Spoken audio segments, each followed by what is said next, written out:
the new kickoff rule. Now, if you look at my past work, mostly at almost all at pff.com before I joined Sumer in September this year, I did a lot of special team stuff, and part of that was like the one place PFF let me like grade players. So that's like the only time this mathematician has ever graded a player was in special teams. So I was always like sort of interested in the comings and goings there. But in 2016, which was again funny, the first year I started grading special teams players, the NFL changed the kickoff from touchbacks being from the 20 to the 25, and this was before they moved the kickoff up from the 30, which it had been from 1994 until 2011, up to the 35. There were a lot of kicks through the end zone, but a lot of guys were taking kicks out of the end zone. And the thought process was 87% of kicks were going into the end zone during that time. You could look that up. 2015 or so, that was right around the number. 88% of kicks were going in the end zone. So the NFL, and this was before, Michael Lopez was hired. This was before, I think that the rule group was as sophisticated as maybe it is now. They said, look, they were only looking at it one side. They said, look, if we can pull the touchback out to the 25, this will incentivize teams to kneel the ball when it's kicked in the end zone. And I think it kind of did. I mean, in many cases, the balls that were kicked in the end zone were very much kneeled down. And so from that perspective, people, they were right. The problem is, and this manifests itself when we were grading kickers at PFF, because they would grade kickers positively if they kicked it through the end zone, even though you got more EV in teams like the Eagles with Sturgis and obviously the Patriots with Gostowski and some of the sharper teams. They started almost immediately kicking the ball, mortar kicking it short. And when they would kick it short, there were teams whose average starting field position against that year was like 21 and a half, 22, 23. And so you were gaining 2 or 3 yards like every single possession, which, if you calculate it out, like really did add up over the course of a season to like, maybe a win or two, or not a win or two, but like a fraction of a win over the course of a season. And so what you saw were fewer kicks going into the end zone. It went from like 80, it was 72% all the way back to 2021. So you had a 15% drop or so in kicks that were actually going in the end zone. And so these ones were being returned. And so the league, which was trying to mitigate, concussions and hits and everything, was actually doing the exact opposite in many cases by doing that. And, so in 2000, I believe 18 or 19, I can't remember the exact year, they decided, okay, well, we're going to make it so that the players on the kickoff team can't run up before the kick. So they had to stay stationary until the kick. And that made basically the expected value of a touchback versus a ball taken out of the end zone or taken from short of the end zone right around the 25. And that's really where it stood. So they were basically on par with each other there. But you still, again, only thought of this problem from the perspective of the return team. If the ball was kicked deep, which we assumed when they made that rule change, that was what all teams are going to do, it made a lot of sense to take a knee. And only the truly great guys like Cordell Patterson should have taken the ball out of the end zone in those situations, even though some teams did. Now, when they've changed it to basically the college rule, which is if the ball is short of the 25, you get to fair catch the ball and it gets returned to the 25 for you. This gives both sides the go, right? So if the team decides to kick short, probably the optimal situation is going to be the 25 on a fair catch.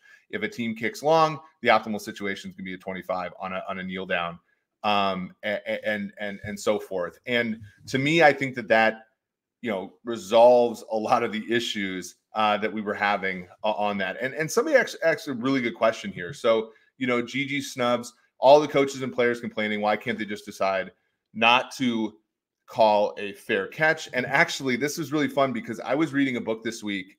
It's actually a very popular one. I didn't realize it, but I was in an airport on the way back from Atlanta like 2 or 3 weeks ago, and I saw it in one of those bookstores, which means, it's like popular enough to be sold at one of those bookstores. It's a book called The Creative Act, A Way of Being by Rick Rubin. He says, it basically says like an old man would walk to get water from a well every day. He'd carry a clay pot and lower his hand slowly all the way down, carefully not to let it hit the sides of the well and break. Once it was full, he'd raise the pot slowly and carefully again. It was a focused, time-consuming act. One day, a traveler noticed the old man engaging in a difficult task and more experience with mechanics. He showed the old man how to use a pulley system. And it says this will allow the pot to go straight down quickly, the traveler said, then blah, blah, blah, blah, blah. And basically he's like, look, this will make your life more efficient, right? This will make your life better. This will make things work, this will make things work more efficiently and more safely for you. And of course, at the end, the guy says, I think I'm going to keep doing it the way I always have. And he goes on to a long reason why. But this passage in this book like immediately struck me as like, this is what football is, right? We know that passing is more efficient than running. And yet a lot of teams like to run. Why do they like to run? They like to run because a well-blocked run play is the most efficient play in football. And it's beautiful when you watch, on power, the down blocks, hit the defensive lineman a certain way, the pulls, hit their second level player as well. It's a beautiful play. No one really likes to address the fact that they only occur on about a third of plays, and that's why run plays are not efficient relative to pass plays, at least historically. But there's an art to it. There's a religious, maybe, sort of like there's a spiritual sort of aspect to this, the way that things have always been done. And, it's a good, lesson for people like us at Sumer Sports. It's a good lesson for obviously, and sort of anybody doing analytics and trying to make things more efficient. Like you're working with the fact that some people want to win, some people want to be more efficient, but for a lot of people, their craft is a craft, and it's an art form, and it's something that they do because they enjoy it and that kind of thing. And so when we have this question here, obviously about, players and coaches not liking this rule here from GG Snubs, I mean, of course they're not going to like it, right? Like, especially the special teams players who, have made their money, by doing this. Like, they're not going to like it. A long time ago, I asked a team that I'm fairly close with, like, why are they taking the ball out of the end zone? I was, I'm a fairly radical guy when it comes to football, but I was like, wouldn't special team, like, and this was a team with a wonderful quarterback. And I said, back when you didn't have a wonderful quarterback, variance was your friend, because there were some games where your quarterback was worse and you wanted the outcome of the game not to be the intended outcome. And now that they have a great quarterback, in most games they're favored. And so you want the game, you want less variance. You want the intended outcome of the game to be the outcome of the game. And so why are you opting into special teams that, for the most part, there's not really an edge, and for the most part, all you're adding is variance to the game? And, my friend said, look, like, we pay our special teams coordinator a lot of money, and, he has to do something. And I think that that's incredibly, that's incredibly insightful, when you think about where we are, sort of in this realm of football. So that's just something to think about. And sort of as we strive to be more efficient in life, we are going to be met at times with resistance, and that resistance is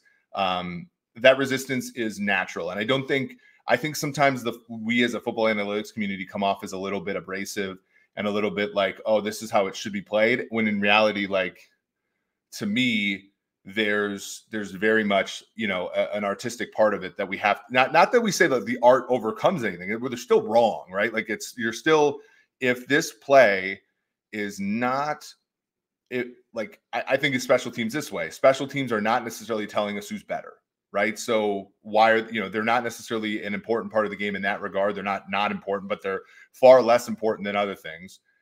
And they lead to injuries.